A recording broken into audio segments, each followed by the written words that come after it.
The Morrison mansion stood like a fortress on the highest hill of Newport, Rhode Island. 3 years ago, I was just Emma Sullivan, a 26-year-old with mounting student debt. That day, I became the Nanny, rarely addressed by my name. "You're late," was Victoria Morrison's first greeting. No hello, just cold efficiency as she sat surrounded by flowers worth more than my rent. "Tyler has piano at 4. Don't be late for that either." Tyler was 5 then, a small boy with serious eyes who hid from strangers. His father, Richard Morrison, founded Morris Tech, a cybersecurity giant with Fortune 500 contracts. He worked 16-hour days and traveled constantly. I rarely saw him, as promised during my interview. "The boy needs structure," Victoria had said then. His last 3 nannies couldn't manage that. Those 3 had quit within 6 months. After my first week, I understood why. The Morrisons weren't just wealthy. They were coldly efficient with their wealth. Their home ran like a business, with Tyler as a project to be managed. His days were scheduled in 15-minute blocks: swimming, French, mathematics, piano, tennis, all before dinner. He was being groomed for success from dawn. What they didn't schedule was time for him to be a child. "Why don't I ever see my dad?" Tyler asked one night as I tucked him into bed, surrounded by untouched expensive toys. "He's busy making sure you have everything you need," I answered, repeating Victoria's script. Tyler's hazel eyes, so similar to mine, looked up with wisdom beyond his years. "I don't need everything. I just need someone to play with me sometimes." That night changed me. I created small pockets of joy in Tyler's rigid schedule, cloud watching between French and math, detours to feed ducks before piano, secret comic books after bedtime. Victoria occasionally caught these deviations. "We're not paying you to make him soft," she'd say. "The world isn't kind to the unprepared." But Tyler bloomed in these stolen moments. His smile came easier. He spoke more, asked questions, wondered aloud. For the first time, he sought me out rather than hiding. "You have the same laugh as me," he told me, while building a snowman after a rare blizzard. It was true. We shared the same bubbling giggle. Richard appeared so rarely that Tyler would freeze when he did show up. "Father," he would say with a small nod, suddenly formal and quiet. No hugs, no excited stories, just polite performance. I quietly resented them for stifling this bright child. But I stayed for Tyler. Someone needed to fight for his childhood. The Morrisons barely acknowledged my existence. I lived in the guest suite, ate with the housekeeper, and received instructions via text or notes. My salary was excellent, enough to help my brother through college, but paid for with my dignity. Then came the day everything changed. Tyler had his annual checkup with Dr. Winters, the family's private physician. Victoria was at a charity gala in Manhattan, and Richard was working. I was to take Tyler for his appointment, which included routine blood tests.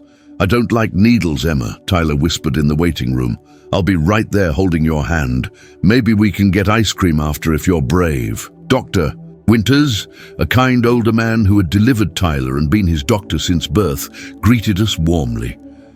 "How's our young man today?" The examination went smoothly until the blood draw. Tyler squeezed my hand tightly but stayed brave.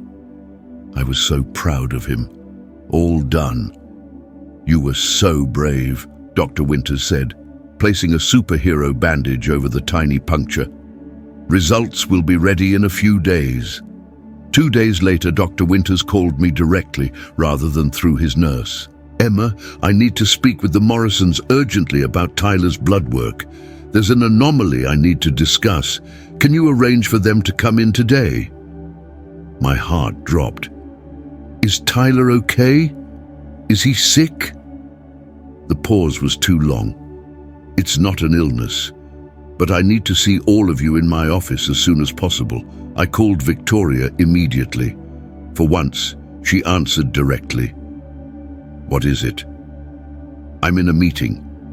Dr. Winters needs to see us urgently about Tyler's blood work. He says there's an anomaly." I heard her sharp intake of breath. What kind of anomaly?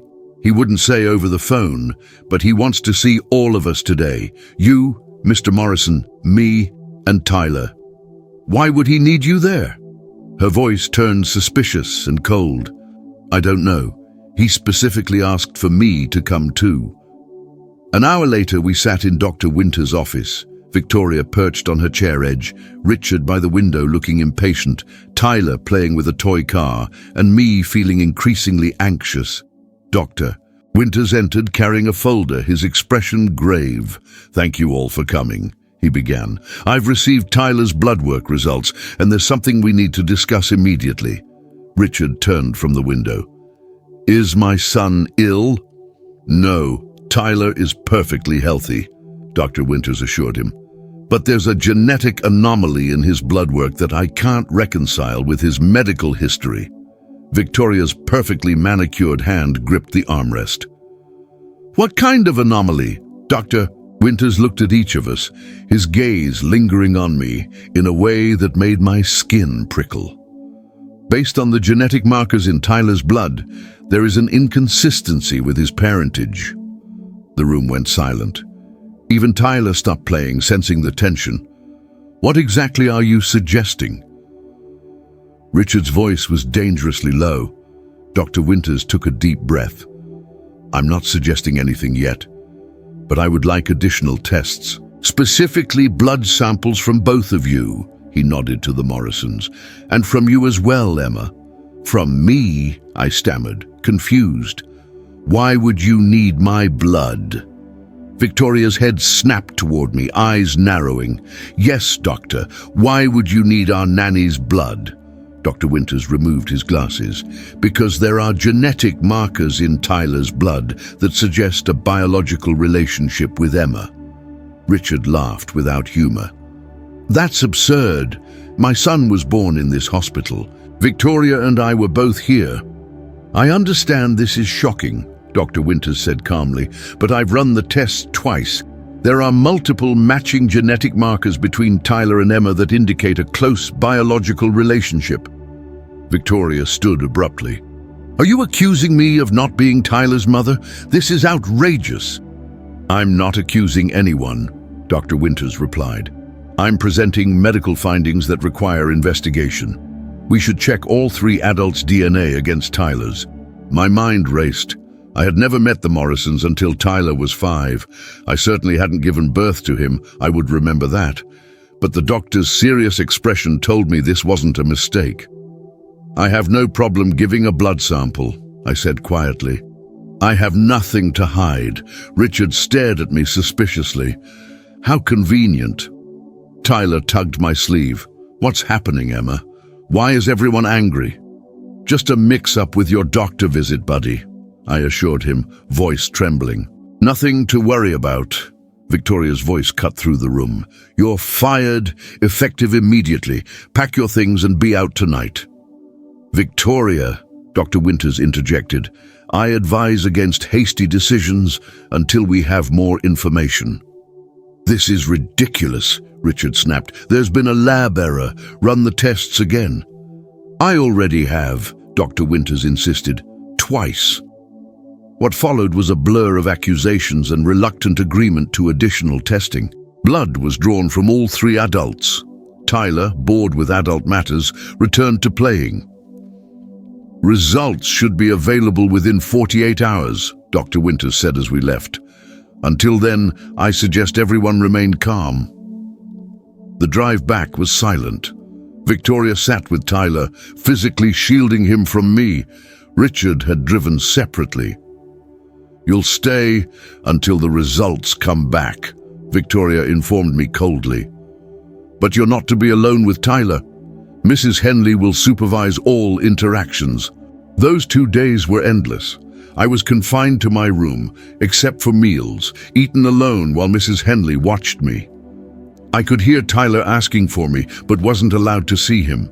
I called my mother the first night, hands shaking. Mom, I whispered, something strange is happening. I explained everything. After a long silence, she spoke seriously. Emma, there's something I need to tell you. What? Remember how I worked at that fertility clinic in Providence before you were born? I did remember her job while pregnant with me. There was an incident, she continued hesitantly. A mix-up with some embryos. The clinic discovered it years later during an audit. The room spun around me. What are you saying? The clinic where I worked was the one the Morrisons used for IVF. Victoria Morrison couldn't conceive naturally. I sank onto my bed. And you never told me this, even after I started working for them. I didn't make the connection, my mother admitted. It was 30 years ago, and I signed confidentiality agreements. But how would my DNA get mixed up in their procedure? My mother's silence told me she was holding back. Mom, what aren't you telling me? I was a donor, she whispered. An egg donor, to help pay for college, at the clinic where I worked. The world seemed to stop. You donated eggs to the same clinic where the Morrisons had their IVF? Yes, she admitted, but the chances they received one of my eggs are astronomically small. Yet here we were, facing exactly those odds. When Dr. Winters called the next day, requesting we return immediately, I already knew what he would say. We gathered again, Richard standing, Victoria rigid, Tyler playing, me sitting far from everyone. Dr. Winters entered with his folder, now thicker. I have the results, he said. They confirm my earlier findings. He took a deep breath. Tyler shares 50% of his DNA with Richard Morrison, confirming he is the biological father. Richard nodded stiffly. However, Dr. Winters continued, Tyler does not share DNA with Victoria Morrison in a way indicating a biological mother-child relationship. Victoria made a small, wounded sound. Instead, the doctor said, turning to me, Tyler shares 25% of his DNA with Emma Sullivan. This would be consistent with Emma being Tyler's biological half-sister. They share one biological parent. Silence fell. That's impossible, Victoria whispered without conviction. It appears, Dr. Winters said gently, that there was a mix-up at the fertility clinic, perhaps an egg from a donor related to Emma. I found my voice. My mother was an egg donor at Providence Fertility, where the Morrisons had their IVF. She told me yesterday. Victoria's face went white. Richard sat down heavily. So my son is biologically related to our nanny because the clinic used her mother's egg instead of Victoria's? Richard asked slowly. That appears to be the case, Dr. Winters confirmed. Tyler is biologically your son, Richard, but his biological mother appears to be Emma's mother, making Emma and Tyler half-siblings. Tyler looked up at me with those matching hazel eyes. Emma is my sister? He asked, voice filled with wonder. Tears spilled down my cheeks. It seems like I am, buddy. I knew it, Tyler exclaimed with childlike acceptance. That's why we have the same laugh. Victoria left without a word. Richard remained seated, worldview shattered. What followed were weeks of legal discussions and emotional confrontations. The fertility clinic admitted to a possible mix-up decades earlier. Victoria vacillated between rage and despair. But throughout it all, Tyler's happiness was evident. He finally had someone connected to him by both blood and genuine affection. Surprisingly, Richard suggested a compromise first. He needs you in his life, he told me one evening. You're family now, whether we like it or not, and he's happier with you. I remained Tyler's nanny, but with expanded rights recognizing our biological connection. Victoria struggled but couldn't deny our bond. You'll never replace me, she said one day. I carried him. I gave birth to him. I would never try to, I assured her. You're his mother in all the ways that truly matter. Slowly, the Morrison household transformed.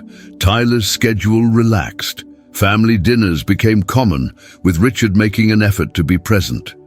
Victoria began spending more time with Tyler, as if afraid of losing her connection. And me? I found myself in an unimaginable position, both employee and family member.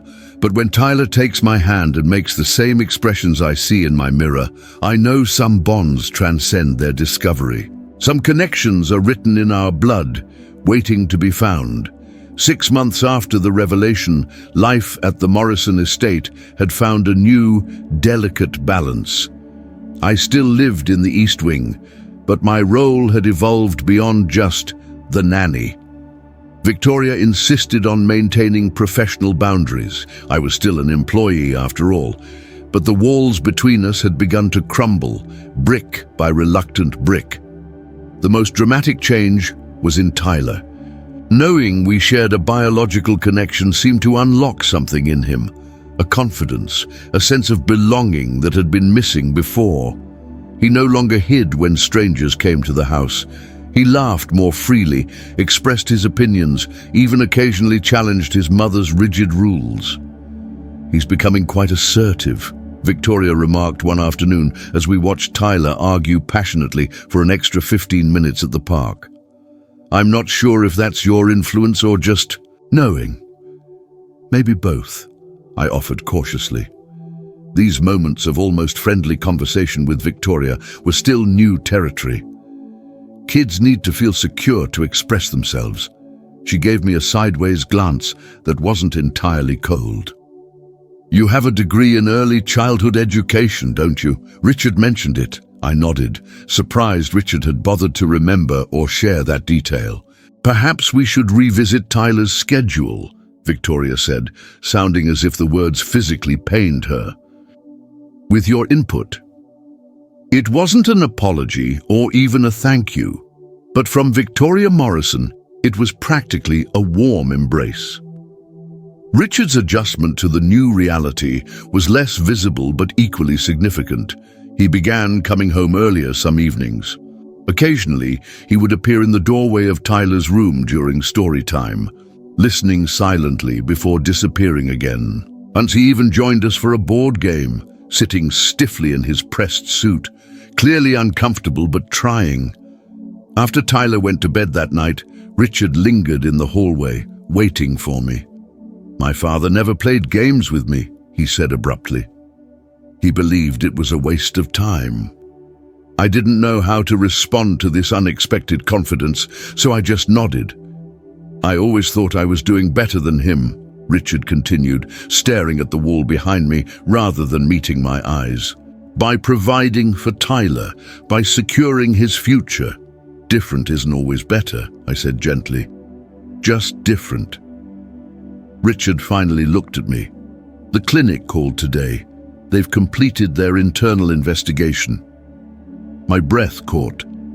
The fertility clinic had been conducting an extensive review of their records from 30 years ago, trying to piece together exactly how my mother's donated egg had ended up fertilized by Richard's sperm.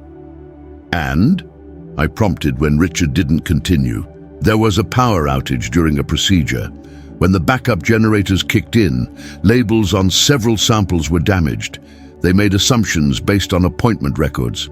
His voice was clinical, detached. "One mistake 30 years ago, and here we are. Here we were indeed. One mistake that created Tyler, this beautiful, intelligent child who was thriving now in ways he hadn't before." "I don't regret it," I said impulsively. "The mistake, I mean. Not when it gave us Tyler." Something shifted in Richard's expression. "No, neither do I." The next day, I called my mother. Since the revelation, our relationship had been strained. She had kept secrets that fundamentally altered the course of my life, however unintentionally. "Mom, it's me, Emma," she breathed, relief evident in her voice. "I was hoping you'd call. How are things there?" "Actually, better than you might expect," I said, and found that I meant it. The clinic finished their investigation. "It was a power outage that caused the mix-up. Oh, Emma," she sighed, "I still can't believe this happened, that my donated egg somehow, that you found him by complete chance." The statistical improbability of it all still made my head spin, that I would answer an advertisement for a nanny position at the exact home where my biological half-brother lived. The universe had a strange sense of humor. "Do you want to meet him?" I asked suddenly. "Tyler, I mean. He's been asking about you." Silence stretched across the line. "The Morrisons would allow that?" "It's complicated," I admitted. "But they're trying. We're all trying to figure out what's best for Tyler." 2 weeks later, my mother visited the Morrison estate for the first time. Victoria had insisted on hosting a proper tea in the garden, her way of maintaining control over the situation, I suspected. Tyler was nervous but excited, peppering me with questions all morning. "Does she look like you? Does she like comic books too? Will she be my grandmother?" That last question had stopped me cold. We hadn't discussed what my mother would be to Tyler. Another grandmother? A biological connection, but not a familial one? "She's my mom," I told him simply, "and she's excited to meet you." The meeting itself was awkward at first. Victoria was coolly polite, Richard formal but distant. My mother was clearly intimidated by the mansion, the staff, the wealth that surrounded Tyler's life, so different from how she had raised me. But then, Tyler, with his uncanny ability to cut through adult tension, asked my mother if she knew how to play chess. "My dad's teaching me," he explained, "but Emma is terrible at it." "Hey," I protested with mock offense. "Well, you are," Tyler insisted. "You always try to move the horse in straight lines." My mother laughed, the same bubbling laugh that Tyler and I shared. "I'm pretty terrible at chess too, but I'm excellent at building paper airplanes. Want me to show you?" Just like that, the ice began to thaw. We moved from the formal garden to the more casual family room. My mother showed Tyler how to fold paper airplanes, a skill she had taught me when I was about his age. Soon, Victoria was reluctantly admitting that the design was quite aerodynamic, and even Richard was suggesting modifications to make the planes fly farther. As I watched my two families tentatively interacting, something settled in my chest. This wasn't perfect. It might never be perfect, but it was real, and it was ours. That night, as I tucked Tyler into bed, he asked the question I'd been dreading. "Emma, are you going to stay forever now?" I smoothed his hair back from his forehead, the same gesture my mother had always used with me. "I don't know about forever, buddy, but I'm not going anywhere right now." "But you're my sister," he said, confusion in his voice. "Sisters stay." How could I explain the complexities of this situation to an 8-year-old? How could I tell him that despite our blood connection, I was still an employee in this house? That Victoria still struggled every day with the knowledge that she wasn't his biological mother? That Richard was only beginning to learn how to be present rather than just providing? "Family is complicated sometimes," I said finally. "But it doesn't change how much we care about each other. I'll always be your sister, no matter where I live." Tyler considered this, his brow furrowed in concentration. "I want you to stay," he said definitively. "And I think Mom does too, even though she pretends not to sometimes. Kids see more than we give them credit for." I kissed his forehead and turned out the light, wondering if he could possibly be right about Victoria. I found out the next morning. Victoria was waiting for me in the kitchen, already dressed immaculately, despite the early hour. Mrs. Henley was nowhere to be seen, unusual for this time of day when breakfast preparations would normally be underway. "Emma," Victoria said, her voice carefully neutral, "I'd like to speak with you privately." My stomach clenched with familiar anxiety. These conversations rarely went well. "Of course," I replied, following her to Richard's study, another unusual choice that set my nerves on edge. Richard was there, reviewing documents at his desk. He looked up as we entered, his expression unreadable. "Please sit," Victoria gestured to one of the leather chairs facing Richard's desk. I perched on the edge, bracing myself for whatever was coming. Victoria remained standing, pacing slowly behind me. Richard and I have been discussing the current arrangement. Here it comes, I thought. They were going to let me go, find a way to maintain my connection with Tyler while removing me from their daily lives. I had been expecting this for months. It's been 6 months since we learned about your biological connection to Tyler, Victoria continued. In that time, we've observed significant positive changes in our son's demeanor, confidence, and academic progress. This wasn't the direction I had expected. I glanced at Richard, who had set aside his papers and was watching me intently. Tyler needs stability, Richard said. He's thrived with you in his life, and removing you now would be detrimental to his development. I agree, I said cautiously. I've tried to be a positive influence. You have been, Victoria admitted, the words clearly difficult for her. Which brings us to our proposal. She finally sat in the chair beside me, smoothing her skirt with practiced precision. We would like to formalize your position within this household, not just as Tyler's nanny, but as his sister and as part of this family. I blinked, certain I had misheard. I'm sorry. Richard slid a folder across the desk toward me. We've had our legal team draw up documents. A formal acknowledgement of your biological relationship to Tyler with guaranteed visitation rights should you ever leave our employment, an educational trust for your brother's remaining college expenses, and an adjusted employment contract with significantly improved terms. My hands trembled as I opened the folder. The numbers on the contract made me dizzy. This is too much, I whispered. It's appropriate compensation for someone in your unique position, Victoria said firmly. We expect you to continue your duties as Tyler's caretaker, but with expanded responsibilities and authority regarding his education and activities. I looked between them, searching for the catch.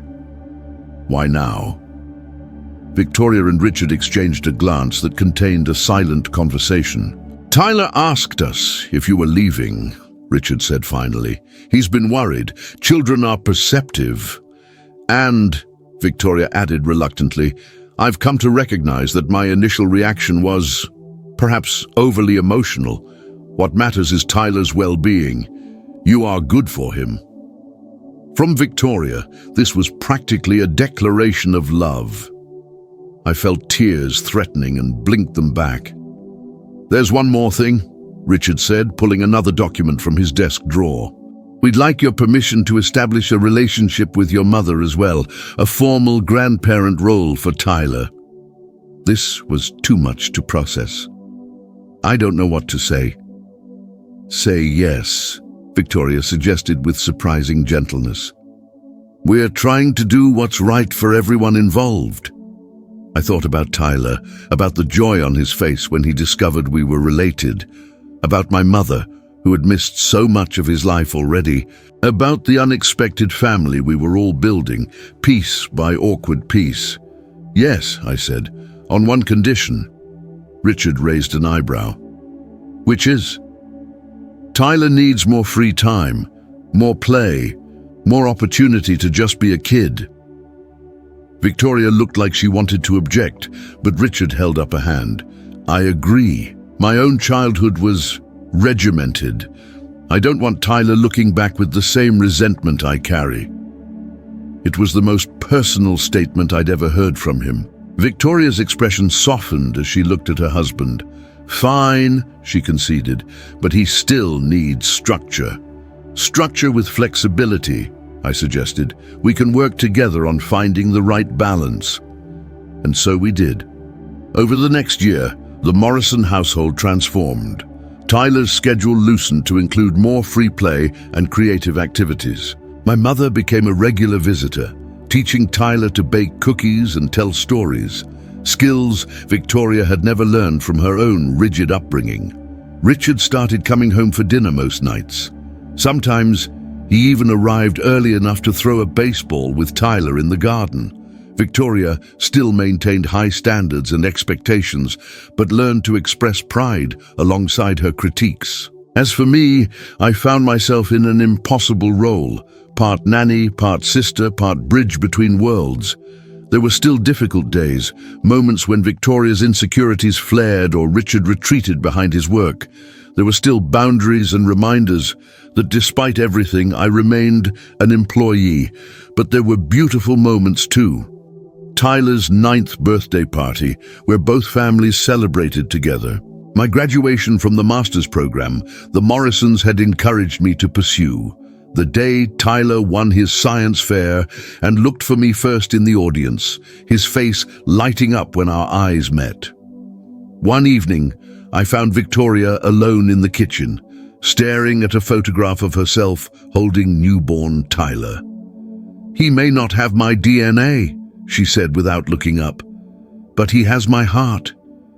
He always will." "Of course he will," I replied. "You're his mother. That hasn't changed." She glanced at me, vulnerability showing through her usual composure. "And you're his sister. That's a bond I can't provide." "We all give him different things," I said. "That's what makes this work." Victoria nodded, then surprised me by asking, "Would you like some tea? I was just about to make some." It was such a small thing, Victoria Morrison offering to make tea for the nanny, but it represented a seismic shift in our relationship. "I'd love some," I replied. As we sat together at the kitchen island, I marveled at how life's strangest twists can lead to unexpected gifts. A routine blood test had revealed a genetic connection, but the family we were building went far beyond DNA. Tyler bounded into the kitchen, still in his pajamas, despite the house rule about being properly dressed in common areas. Victoria opened her mouth to scold him, then caught my eye and sighed instead. 10 minutes until you need to be dressed," she compromised. Tyler grinned, grabbing a muffin from the plate on the counter. "Emma, can we finish our comic book later?" "Absolutely," I promised, "right after your history lesson." He made a face but didn't argue, kissing Victoria's cheek before dashing out again. "He's a good boy," Victoria said softly. "We did something right, somehow." I smiled, recognizing the olive branch she was extending. "We still are. Me, in this strange blended family of ours, built on a 30-year-old mistake and held together by love for one little boy. We were all learning to find our place. It wasn't the family any of us had imagined, but perhaps it was the one we all needed."